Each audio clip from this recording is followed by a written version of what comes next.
जय श्री कृष्णा, राधे राधे। आज अपने सुनेंगे सोम प्रदोष व्रत कथा। हमारे हिंदू धर्म में प्रदोष व्रत भगवान भोलेनाथ और माँ पार्वती को समर्पित एक बहुत ही महत्वपूर्ण व्रत है।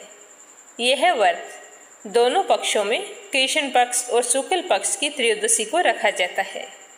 प्रदोष का अर्थ होता है सूर्यास्त के बाद का वह समय जब रात और दिन मिलते हैं, और उसी समय में भगवान भोलेनाथ की पूरे परिवार सहित पूजा की जाती है। कहा जाता है कि इस समय भगवान भोलेनाथ कैलाश पर्वत पर बहुत ही खुश होकर तांडव करते हैं और सभी देवी देवता उस समय उनकी स्तुति करते हैं। अतः जो कोई व्यक्ति इस दिन व्रत रखकर प्रदोष काल में भगवान भोलेनाथ की पूजा करता है तो उसे शिवजी बहुत ही प्रसन्न होते हैं और अपने भक्त की मनोकामना अवश्य पूर्ण करते हैं। अब की बार आषाढ़ माह के कृष्ण पक्ष की त्रयोदशी तिथि सोमवार को है, इसीलिए यह सोम प्रदोष व्रत है।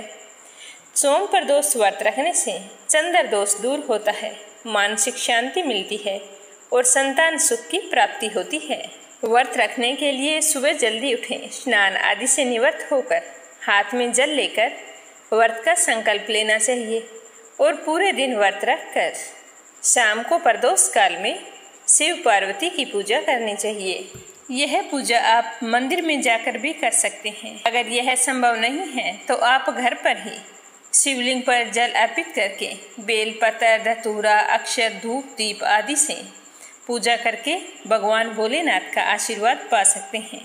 प्रदोष व्रत के पूरा दिन अन्न नहीं खाना होता है, फल ले सकते हैं, चाय दूध ले सकते हैं और शाम को प्रदोष काल की पूजा करने के बाद व्रत का पारण कर सकते हैं। और कई जगह इस व्रत का पारण दूसरे दिन किया जाता है। जैसे आपके रीति रिवाज हैं उसी अनुसार आप व्रत रखकर पूजा करें और व्रत का पारण करें। पर ध्यान रखें, शाम को प्रदोष काल में जब भी शिव परिवार की आप पूजा करें तो उससे पहले स्नान अवश्य करें। स्नान करने के बाद में सीधे पूजा ही करनी होती है। आपने चाहे स्नान किया है, लेकिन प्रदोष व्रत में शाम को फिर से स्नान करके ही पूजा की जाती है। इस दिन शिवलिंग पर पंचामृत, दूध, दही, घी, शहद और गंगाजल से अभिषेक करें। फिर ओम नमः शिवाय मंत्र का 108 बार जाप करें। प्रदोष व्रत कथा सुने। शिव पार्वती की अन्य कथाएं भी आप सुन सकते हैं। और एक कथा सोमवार को व्रत है तो सोमवार की, अगर कोई दूसरा वार है तो उस वार की व्रत कथा अवश्य सुने। शिवलिंग पर बेलपत्र, धतूरा, भांग, सफेद फूल, समी पत्ता, चंदन और भस्म अर्पित करके भगवान भोले शंकर का आशीर्वाद प्राप्त करें। लेकिन शिवलिंग पर और शिवजी को कभी भी हल्दी या कुमकुम का तिलक ना करें। ऐसा करने से भगवान भोले शंकर क्रोधित हो जाते हैं। और ना ही कभी शिवजी के ठीक एकदम सामने बैठकर पूजा करनी चाहिए।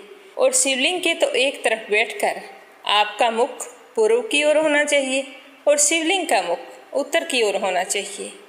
पूर्व की ओर बैठकर आप शिवलिंग पर जल इस तरह से अर्पित करना चाहिए कि आपके हाथों से जल की धारा उत्तर की तरफ गिरे। इस बात का ध्यान रखते हुए शिवलिंग पर जल अर्पित करना चाहिए। और ना ही जल धारा जहाँ से निकलती है उसके ऊपर से लांघना चाहिए। यह भी बहुत ही अशुभ माना जाता है। सोमवार के दिन पड़ने वाले प्रदोष व्रत को बहुत ही फलदायी बताया है, क्योंकि यह व्रत भोले शंकर के साथ साथ चंद्रदेव को समर्पित है। सोम प्रदोष व्रत करने से कुंडली में चंद्रमा की स्थिति मजबूत होती है, चंद्र दोष से मुक्ति मिलती है, जिसके कारण मानसिक शांति और अस्थिरता आती है। यह व्रत संतान प्राप्ति के लिए भी बहुत ही शुभ माना जाता है। सच्चे मन से यह व्रत करने से भक्तों की सभी मनोकामनाएं पूर्ण होती है। भगवान शिव और माँ पार्वती की कृपा से घर में सुख समृद्धि का वास होता है और सबका स्वास्थ्य अच्छा बना रहता है। यह व्रत सभी तरह के रोगों और कष्टों का निवारण करने वाला है। जो भी व्यक्ति शिव जी का आशीर्वाद पाना चाहते हैं उन्हें प्रदोष व्रत अवश्य करना चाहिए। तो अब अपने सुनते हैं सोम प्रदोष व्रत कथा। तो शिव जी के सारे भक्त इस कथा को प्रेम भाव से पूरा सुने और मीरा भक्ति चैनल को सब्सक्राइब करते हुए इस कथा को ज़्यादा से ज़्यादा शिव भक्तों में शेयर करें। शिव जी की कृपा से आपके सारे मनोरथ पूर्ण हों। बोलो शिव गौरी गणेश कार्तिकेय की जय हो। एक समय सर्व प्राणियों के हितार्थ परम पावन भागीरथी के तट पर ऋषि समाज द्वारा विशाल गोष्ठी का आयोजन किया गया। इस सभा में व्यास जी के परम शिष्य पुराण वेता सूत जी महाराज हरि कीर्तन करते हुए वहां पर पधारे। सूत जी को आते देखकर शौनकादि 88,000 ऋषि मुनियों ने खड़े होकर उन्हें दंडवत प्रणाम किया। महाज्ञानी सूत जी ने भक्ति भाव से ऋषियों को हृदय से लगाया तथा आशीर्वाद दिया। विद्वान ऋषिगण और सब शिष्य अपने अपने आसनों पर विराजमान हो गए। शौनकादि ऋषि ने पूछा कि हे पूज्यवर, कृपया यह बताने का कष्ट करें कि मंगलप्रद कष्ट निवारक यह व्रत सबसे पहले किसने किया था और उसका क्या फल प्राप्त हुआ। श्री सूत जी बोले कि आप सभी शिव के परम भक्त हैं। आपकी भक्ति को देखकर मैं व्रती मनुष्यों की कथा कहता हूँ, ध्यान पूर्वक सुनना। एक बार की बात है कि एक गांव में अति दीन ब्राह्मण निवास करता था।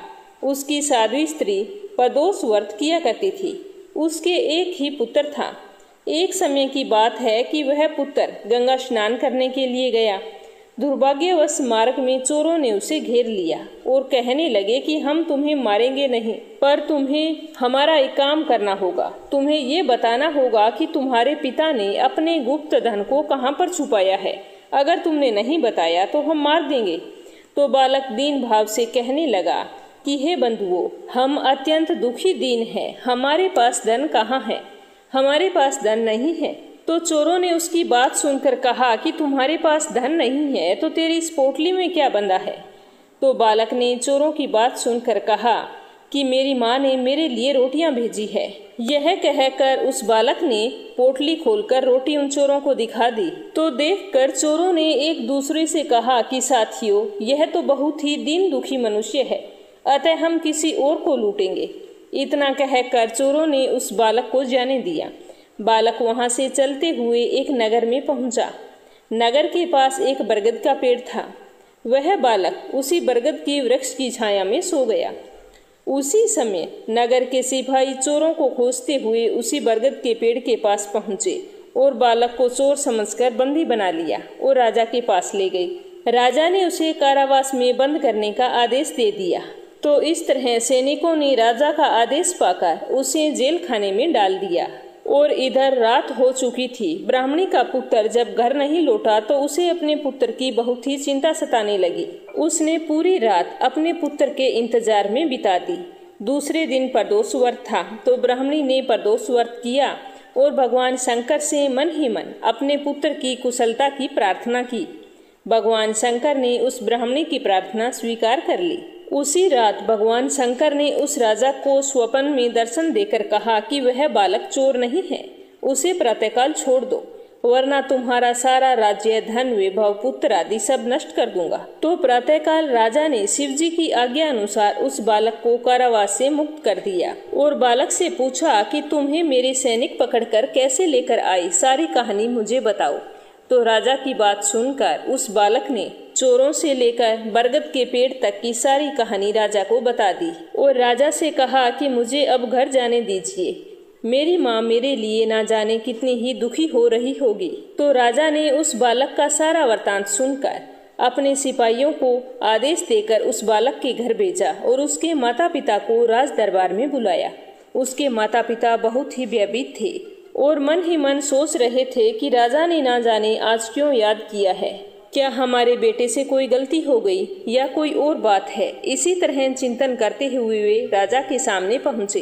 तो राजा ने उन्हें इतना भयभीत देखकर कहा कि आप इस तरह डरो मत, आपका बालक निर्दोष है। मैंने भूलवश आपके बच्चे को रात भर जेल में रखा, इसके लिए मैं क्षमा प्रार्थी हूँ और मैं तुम्हें 5 गांव दान में देता हूँ, जिससे तुम सुखपूर्वक अपना जीवन व्यतीत कर सको। तो राजा का यह आदेश सुनकर वह बालक और उसके माता पिता बहुत ही खुश हुए और राजा का धन्यवाद करते हुए अपने घर की ओर लौट आए। उसके बाद भगवान शिव की कृपा से पूरा ब्राह्मण परिवार आनंद पूर्वक रहने लगा। महाबल शिव जी की महिमा। भगवान भोलेनाथ का स्मरण करते हुए पूरी श्रद्धा से सुनते रहिए। बोलो शिव गौरी गणेश कार्तिकेय की जय हो। इक्ष्वाकु वंश में मित्रसिंह नाम का एक अत्यंत धनुषधारी राजा हुआ करता था। वह बहुत ही पुण्य आत्मा था। उसकी रानी का नाम दमयंती था। वह भी नल की पत्नी दमयंती की तरह पतिव्रता नारी थी। उनका जीवन अच्छे से बीत रहा था। एक दिन की बात है कि राजा मित्रसिंह शिकार करने के लिए सेना के साथ जंगल में चले गए।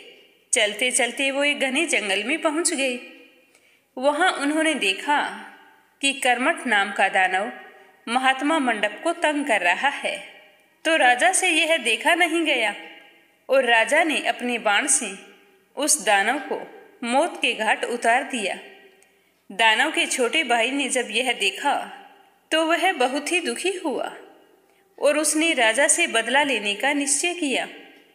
अब वह राजा से बदला लेने के लिए अपना वेश बदलकर राजमहल के आगे जोर जोर से आवाजें लगाने लगा कि मैं बेरोजगार हूँ, गरीब हूँ, कोई मुझे काम पर रख लो, मुझे ज्यादा कुछ नहीं चाहिए, काम के बदले 2 वक्त का भोजन दे देना। जब राजा ने यह सुना तो अपने आदमी को भेजकर उसे राजमहल में बुलाया और उससे पूछा कि तुम क्या क्या काम जानते हो। तो वह राजा को प्रणाम करके कहने लगा कि राजन, मैं एक उत्तम रसोइया हूँ, मुझे तरह तरह के स्वादिष्ट व्यंजन बनाने आते हैं। तो राजा को उसके कपट के बारे में पता नहीं चला और उसे बेरोजगार समझकर अपने रसोइये के रूप में नियुक्त कर लिया। अब वह रसोइये के भेष में आया हुआ दानव राजा के लिए भोजन बनाने लगा। भोजन वाकई स्वादिष्ट बनाता था तो राजा उसकी तारीफ करते हुए नहीं थकते थे। इस तरह कई महीनों बीत गए। एक दिन गुरु जयंती का पर्व आया तो राजा ने अपने गुरु वशिष्ठ जी को निमंत्रण भेजा। गुरुदेव नियत समय पर राजा के यहाँ पहुँच गए तो वशिष्ठ जी को आया देखकर उस रसोइये ने सोचा कि इससे अच्छा अवसर तो मुझे फिर कभी नहीं मिलेगा। तो रसोइये ने जानबूझकर साग के अंदर मांस मिलाकर भोजन तैयार कर दिया और उसी भोजन को गुरु वशिष्ठ जी के आगे परोस दिया। गुरुदेव उस साग को देखकर ही समझ गए कि इसमें मांस मिला हुआ है। तो वो बहुत ही क्रोधित हुए और राजा से कहने लगे कि हे पापी दुष्ट राजा, मुझे तुमसे यह उम्मीद नहीं थी। तुमने मुझे यहाँ बुलाकर मेरा अपमान किया है। तो राजा तो इस बात से अनजान थे। राजा हाथ जोड़कर कहने लगे कि हे गुरुदेव, मुझसे क्या गलती हो गई? आप क्या कह रहे हैं? मेरी तो कुछ समझ में नहीं आ रहा है। तो गुरुदेव ने कहा कि हे राजन, ये देख, जो मुझे साग परोसा गया है उसके अंदर मांस मिला हुआ है। क्या तुम्हें इस बात के बारे में पता नहीं है? तूने बहुत ही नीच कर्म किया है और तुम्हारे कर्मों की सजा तुम्हें अवश्य मिलेगी। मैं तुझे श्राप देता हूँ कि तू अभी दानव बन जा। श्राप देने के बाद मुनि वशिष्ठ जी सोचने लगे कि इसमें राजा को तो कोई दोष नहीं था, यह तो कपटी रसोइये का अपराध है। मुझसे यह क्या हो गया? मैंने क्रोध के चलते राजा को श्राप दे दिया। गुरुदेव का श्राप सुनकर राजा तो बहुत ही दुखी हुए। वे गुरु वशिष्ठ जी से कुछ नहीं बोले, चुपचाप नीचे मुख करके हाथ जोड़कर गुरुदेव की बातें सुनते रहे। तो गुरुदेव ने कहा कि हे राजन, मुझसे भारी भूल हो गई है। ये गलती तो तुम्हारे रसोइये की है। तुमने सोच समझकर रसोइये की नियुक्ति नहीं की। यह तो एक दैत्य है और इसका तो यही कार्य है। तो राजा ने कहा कि हे गुरुदेव, मुझे इसके बारे में कुछ भी पता नहीं है। यह तो एक बड़ा ही लाचार और बेबस होकर काम के लिए आवाजें लगा रहा था, तो मुझे इस पर दया आ गई और मैंने इसे रसोइये के कार्य के लिए नियुक्त कर दिया। तो सच्चाई जानकर गुरुदेव को अपने श्राप पर बड़ा ही पश्चाताप होने लगा, पर अब क्या हो सकता था। काफी सोच विचार करने के बाद में गुरुदेव ने राजा से कहा कि हे राजन, यह दैत्य है और दैत्य का तो यही कार्य होता है, पर अब मेरे लाख चाहने पर भी यह श्राप हट तो नहीं सकता, परंतु तुम्हें 12 वर्ष तक राक्षस की योनि में रहना पड़ेगा। इतना कहकर गुरु वशिष्ठ वहां से चले गए और गुरुदेव के श्राप के अनुसार राजा एक बड़ा भारी राक्षस बनकर वन में चला गया और वहां जाकर जीवों को मार मार कर खाने लगा। एक दिन वह घूमते हुए एक आश्रम में जा पहुंचा। उसने वहां एक मुनि को देखा। वह मुनि अभी तरुण अवस्था में थे, तो उस मुनि को देखते ही दैत्य बने राजा उस मुनि को पकड़ने के लिए दौड़े। तो मुनि की पत्नी तरुणी ने उसे देख लिया कि उसके पति को एक विशालकाय राक्षस ने खाने के लिए पकड़ रखा है। तो मुनि की पत्नी हाथ जोड़कर नम्रतापूर्वक कहने लगी कि आप इन्हें छोड़ दीजिए, इनकी जगह आप मुझे पकड़ लो। परंतु उस राक्षस बने राजा ने तरुणी की एक बात भी नहीं सुनी। वह बेचारी बुरी तरह विलाप करती रही। पर राक्षस बने राजा ने तरुण मुनि को बड़ी ही बेरहमी से फाड़कर उसे अपना आहार बना लिया और उसकी हड्डियों को इधर उधर फेंककर जंगल में चला गया। तो मुनि की पत्नी यह देखकर बहुत ही दुखी हुई। बुरी तरह से करुण विलाप करते हुए मुनि की हड्डियों को चुनने लगी। जब सारी हड्डियां इकट्ठी हो गई तो उनकी चिता बनाई और फिर बड़े ही दुखी हृदय से विकराल राक्षस को श्राप देती हुई कहने लगी कि हे नीच राक्षस, तूने मेरे पति को मारकर मेरा सुख चैन नष्ट किया है। अतः तू जब भी किसी स्त्री के साथ संभोग करेगा तो उसी समय तेरी मृत्यु हो जाएगी। अब राक्षस को श्राप देकर मुनि की पत्नी अपने पति की अस्थियों के साथ सती हो गई और राक्षस बने राजा उसी तरह जंगल में विचरते रहे, वन्य जीवों को मारकर खाते रहे। जब गुरु वशिष्ठ मुनि के श्राप के अनुसार 12 वर्ष पूरे हुए तो राजा का श्राप पूरा हो गया। 12 वर्ष पूरे होते ही राजा को अपना पहला शरीर प्राप्त हो गया। अपने शरीर को पुनः पाकर राजा बहुत ही खुश हुए और बड़ी ही खुशी से अपने महल की ओर चल पड़े। जैसे ही महल में पहुंचे तो रानी राजा को देखकर बहुत ही खुश हुई।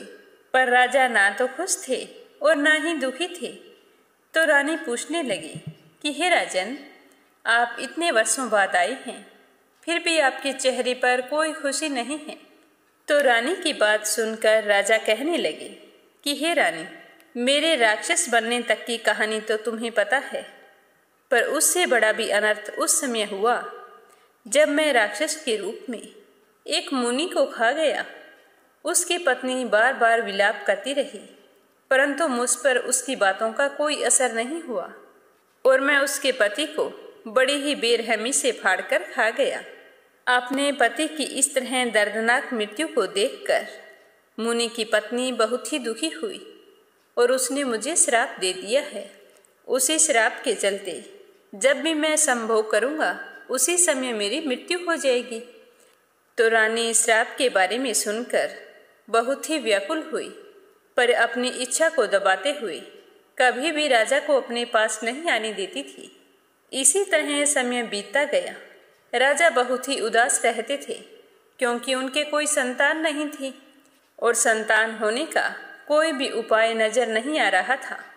तो अपने इस भयंकर दुख से दुखी हुए राजा एक दिन महल छोड़कर निकल पड़े और वन में चले गए। तो वन में एक दिन राजा ने एक भयानक रूप वाली राक्षसी को देखा। उसे देखकर राजा डर गए और उससे बचने के लिए राजा बहुत से तीर्थों पर गए। वहां जाकर व्रत और तप किए, पर हर समय अपनी पत्नी और संतान के लिए व्याकुल रहने लगे। एक दिन राजा को एक पवित्र आत्मा ऋषि मिले, तो उन ऋषि को देखते ही राजा ने उनके चरणों में नतमस्तक होकर प्रणाम किया। उन ऋषि का नाम गौतम था। गौतम ऋषि राजा को देखते ही सब कुछ समझ गए थे। फिर भी राजा से पूछने लगे कि बेटा, तुम इस तरह उदास क्यों रहते हो? तो राजा ने हाथ जोड़कर आंखों में आंसू भरकर गौतम ऋषि को अपनी सारी व्यथा कह सुनाई और कहा कि हे ऋषिवर, मैंने अपने जीवन में कभी भी कोई बुरे कर्म नहीं किए हैं, फिर भी मुझे पहले राक्षस होने का श्राप मिला।